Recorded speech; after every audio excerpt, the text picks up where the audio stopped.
Livro 2, uma reunião inoportuna. A chegada ao mosteiro. Fazia um dia lindo, morno e claro. Estávamos em fins de agosto. A entrevista com Starietz fora marcada para logo depois da segunda missa, por volta das 11h30. Todavia, nossos visitantes dispensaram a missa e chegaram no exato momento em que ela terminava. Vieram em duas carruagens. Na primeira, uma caleche elegante puxada por uma parelha de cavalos caros, chegou Piotr Alexandrovich Miusov com seu parente distante Piotr Formich Kalganov, rapaz muito jovem de uns 20 anos. Esse rapaz se preparava para ingressar na universidade. Porém, Miusov, em cuja casa ele morava provisoriamente, não se sabe por quê, em cuja casa ele morava provisoriamente, não se sabe por quê, procurava induzi-lo a ir para o estrangeiro, Zurique ou Iena, para que ali ingressasse numa universidade e concluísse os estudos. O rapaz ainda não se decidira. Era meditativo e meio distraído. Tinha um rosto agradável, compleição forte, altura bastante elevada. Vez por outra, tinha no olhar uma estranha fixidez. Né?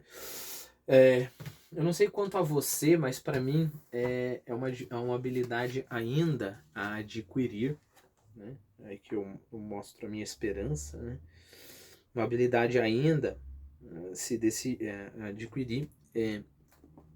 Pegar uma descrição e quando esse personagem aparecer, eu tenho em mente essa descrição. Né?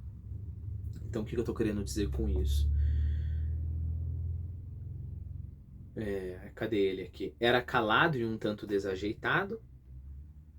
Ele tinha um rosto agradável, compleição forte, altura bastante elevada. Então, o meu desafio é, toda vez que o Kalganov, né, aparecer, toda vez que na nossa história, é lembrar de um rapaz, né, que era alto, meditativo, distraído, rosto agradável, compleição forte, né?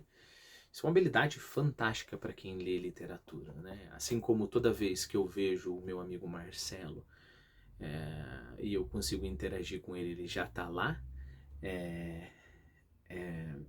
com todas as qualidades que ele tem. Imagine isso no livro, eu consigo, quando o personagem aparece, ter as qualidades físicas também, não só o que aconteceu na narrativa, né? Para se fazer isso, a nossa imaginação tem que ficar mais robusta. Não sei se eu falei nessa série de vídeos, mas lembre-se, imaginação é algo... Imaginação não é só ficar voando, né? Existe uma imaginação responsável.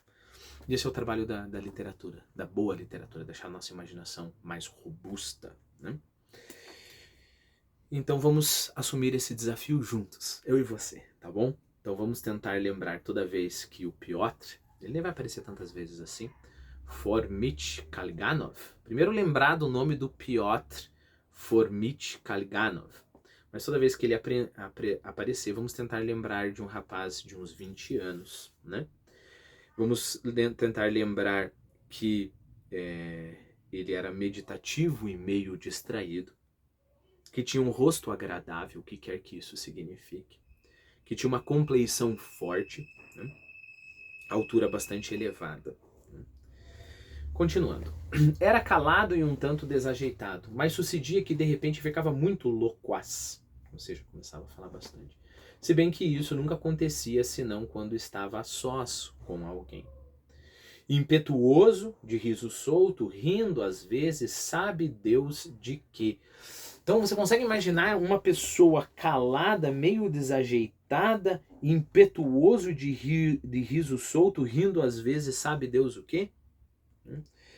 Repare, se você alcançou um desafio aqui, um problema intransponível, uma barreira, isso talvez signifique que você não tem somente, ou até não primordialmente, ler mais literatura. Significa que você tem que prestar mais atenção quando você conversa com as pessoas, quando você tem contato com as pessoas, né?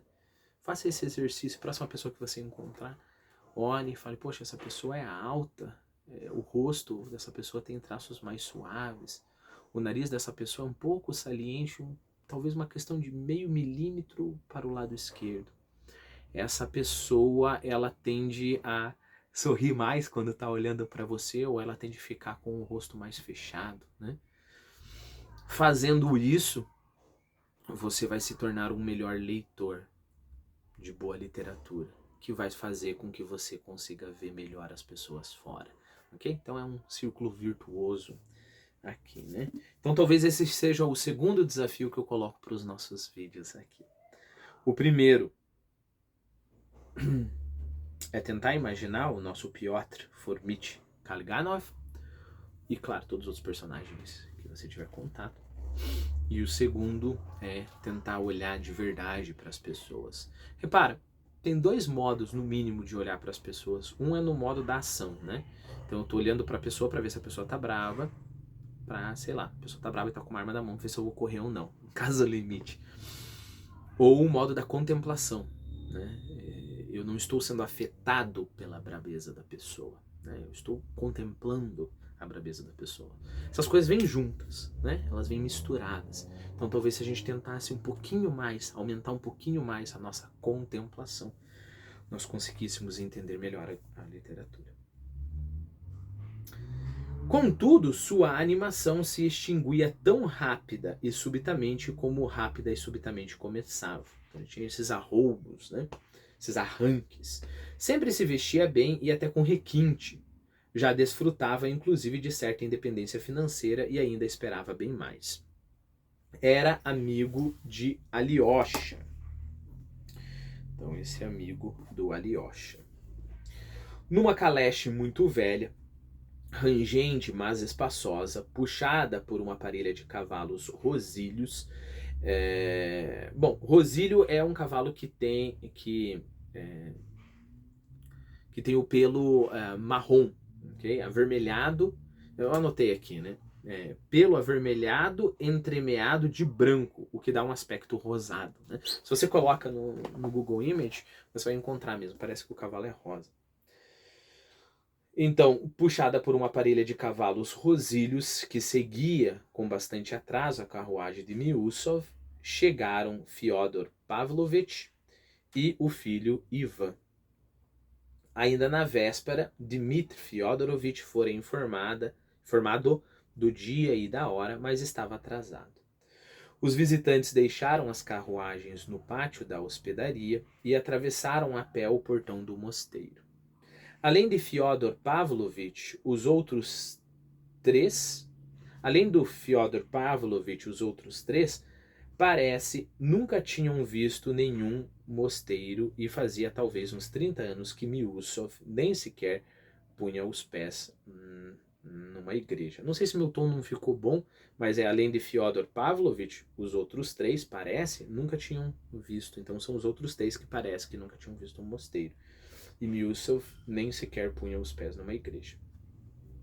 Ele olhava ao redor com alguma curiosidade não desprovida de uma assumida sem cerimônia. Contudo, à exceção das edificações da igreja e suas dependências, aliás muito comuns, sua inteligência observadora nada reparou no interior do mosteiro. O último grupo de pessoas deixava o mosteiro tirando os chapéus e se benzendo. No meio da plebe também havia peregrinos da mais alta sociedade, umas 2 ou 3 damas, um general muito velho, todos estavam instalados na hospedaria. Os mendigos logo rodearam os nossos visitantes, mas ninguém lhes deu nada. Só Pietrusha Kalganov tirou do porta-nique. Só antes de continuar, né? Pietrusha é o apelido, né? Para Pietr, que é, claro, o amigo do Misha, né? Só Pietrucha Kalganov tirou do porta-níqueis uma moeda de 10 copeques. E apressado e desconcertado, sabe Deus por quê, meteu-a rapidamente na mão de uma mulher, proferindo às pressas: repartir meio a meio. Nenhum dos seus companheiros reparou nesse seu gesto, de sorte que ele não tinha razão para desconcerto. Ao percebê-lo, porém, ficou ainda mais desconcertado. A pergunta aqui é o que está acontecendo, né? Por que ele ficou desconcertado a ajudar a mulher? Então, nossa primeira hipótese é ele ficou desconcertado a ajudar a mulher porque ele não quer ser visto. E a hipótese dentro dessa hipótese, quer seja porque ele tem um espírito cristão, né? Que a tua mão esquerda não saiba o que a tua mão direita fez, né? Ele quer contribuir sem conseguir para si a glória. Ou uma outra hipótese, ele tem vergonha de ter sentimentos cristãos, né? Ele sente misericórdia pela mulher, talvez pela religião ou pela misericórdia mesmo, né? Nós não sabemos ainda. E ele fica constrangido, talvez a despeito de si mesmo, ele fica constrangido em contribuir. Mas daí a próxima pergunta é, por que ele ficou constrangido, né? Mais desconstrangido ou desconcertado, na verdade, mais desconcertado ainda, eu percebi que ninguém notou. Ok? E a resposta é porque nós somos criaturas contraditórias. Porque nós temos em nós mesmos um monte de sentimento. Mas isso não é dizer nada, isso é dizer somente o geral. Nesse caso em específico, né? Perceba. Eu vou colocar aqui as minhas indagações e uma pergunta, uma resposta possível para isso, né? Primeiro eu me perguntei, né? Isso é uma questão que... Terceiro desafio do nosso vídeo para você. Se pergunte, converse com você mesmo, né? Durante leituras, né? Aí eu perguntei, queria ser visto? Primeiro desconcertado, o seu primeiro desconcerto era simulado?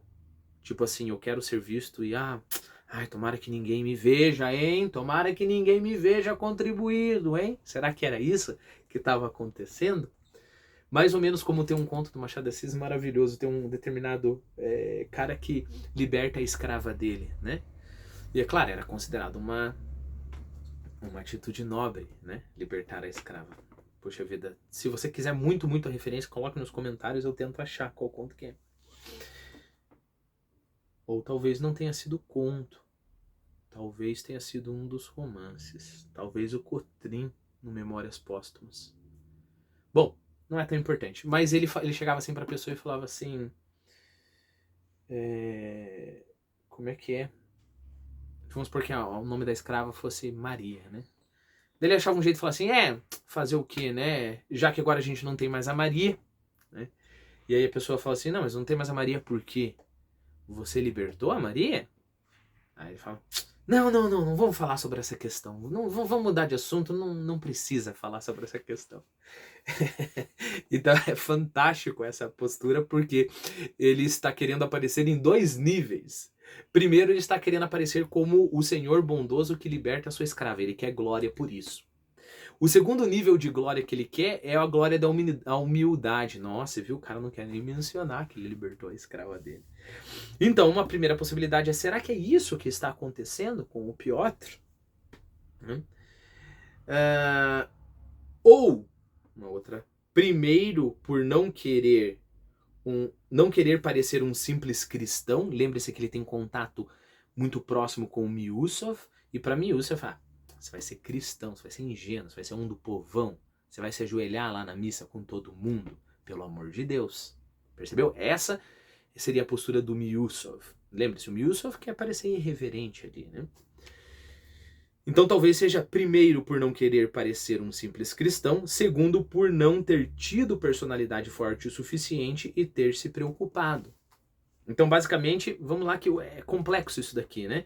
Então eu até coloquei assim para esclarecer para mim, né, enquanto eu estava pensando sobre isso. Então é mais ou menos assim, não quero parecer um simples cristão. E aí, o outro pensamento, o que me importa a opinião dos outros? Quero que vejam minha coragem. Não quero parecer cristão, então não vou contribuir com essa mulher aí, não. Não, mas eu quero parecer corajoso. Tão corajoso a ponto de não ter medo de ser um cristão. Então eu vou contribuir, né? Então essa seria a segunda camada. E aí eu acho que eu não entendi minhas notas. Em como ninguém com o seu baixo em minha necessidade de reconhecimento. Ah, ok. Daí... Ah, entendi. Então ele tá nessa parte. Então eu quero que... O que me importa, eu quero que vejam a minha coragem e contribui. E aí ele olha em volta e fala, como? Ninguém? Ninguém me notou? E aí ele pensa, como eu sou baixo em minha necessidade de reconhecimento, né? Puta, que vergonha, eu tentando querer ser admirado por parecer não cristão e querer ser admirado por parecer cristão, né? Perceba, uma pergunta subjacente aqui é assim, como que você se resolve quando você tem dentro de você mesmo, a partir do momento que você consegue notar, identificar esses muitos impulsos, porque daí a gente pode continuar com esse jogo. Como é que você resolve isso? Eu posso falar, não, mas agora eu vou contribuir porque eu quero que não me note. E daí eu posso ter um pensamento em cima desse. Não, eu quero não contribuir porque eu não quero receber a glória de ser notado. E não importa para que lado você queira ir, pode vir uma camada depois da outra, depois da outra. Como que você resolve isso? Você resolve isso para fora de você. Você resolve isso pensando o que na verdade é o correto a fazer. Vamos supor que o correto seja ajudar essa mulher. Mas aí você identifica em você mesmo que você quer a glória. Aí você fala, vou fazer o quê? O correto é ajudar a mulher. Eu não queria ter esse sentimento de querer a glória, mas tá suja a minha boa ação, mas mesmo assim o mais importante é a minha boa ação. Eu não queria colocar só em boa ação, mas um nobre a se fazer. Tá sujo o nobre a se fazer, então, mas eu vou fazer mesmo assim o nobre a se fazer e vou lamentar que eu tenho uma parte de mim que seja babaca, né? Deixa eu dar um outro exemplo, né? Eu tenho que terminar com a menina terminou comigo, e aí eu quero terminar com ela porque eu sei que esse relacionamento volta e vem, volta e vem, volta e vem, é muito prejudicial. E os dois estão sofrendo, e ela está sofrendo também. Então eu quero terminar com isso. Só que na hora de terminar, vem uma parte, na parte de trás do meu coração, lá no fundinho do coração, vem um prazer de terminar com ela, porque ela vai sofrer. Ela terminou comigo, né? E daí agora eu tô terminando com ela.